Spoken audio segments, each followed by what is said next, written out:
feeding 1 million people was a completely unprecedented challenge. Bang in the centre of the modern city is a site which gives you an idea of the colossal scale of consumption in ancient Rome.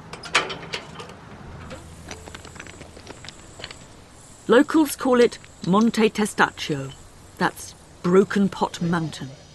I think it's one of the most extraordinary archaeological sites anywhere in the world. Phew. Made it. This is absolutely extraordinary.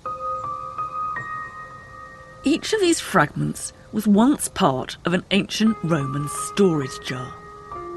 What is amazing about this is that you really see here that it is a broken pot mountain. There's no earth mixed in with the other stuff. So you see how actually quite neatly these sherds of pottery have been stacked. It's a mountain, not a heap. It's a real hill, but there's nothing natural about it. This is a huge ancient rubbish dump, composed entirely of discarded containers, amphorae, that held just one of the products consumed by Rome.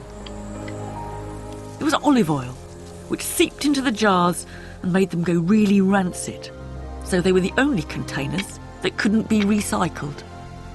Poor old amphorae are taken off to be pickaxed up and made into the mountain, and the olive oil that was in them gets everywhere. It's the stuff of Roman life. You'd find it being used in cooking, it's what's going to help you make perfume, it's what the guys in the baths who are exercising, rubbing themselves, scraping themselves down would have used. And in the end, it's what the poor little old lady in the garret who's just got one pottery lamp, what came in his amphora would have been her only source of light at night. It's no exaggeration to say that Rome ran on olive oil. And this place gives archaeologists a great opportunity to work out how it got here.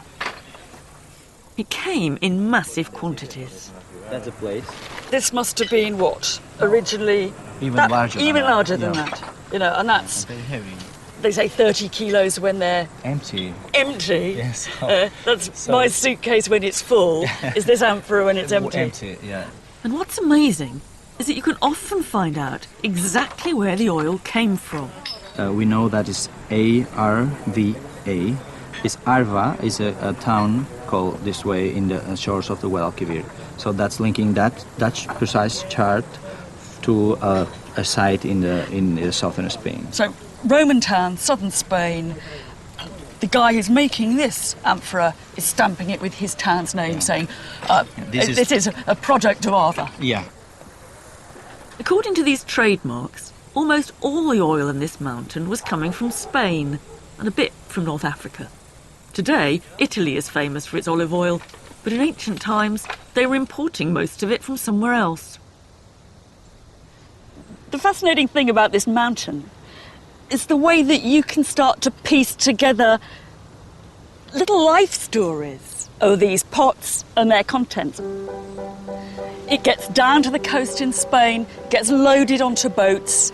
If it's lucky, it makes it, but there's lots of shipwrecks in the ancient Mediterranean.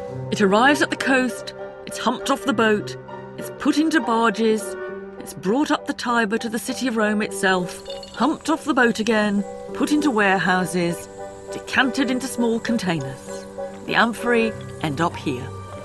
It might not look it at first sight, but in fact it's one of the most impressive monuments to the idea of Rome as an imperialist consumer city, bringing in the foodstuff she needs from all around the Mediterranean.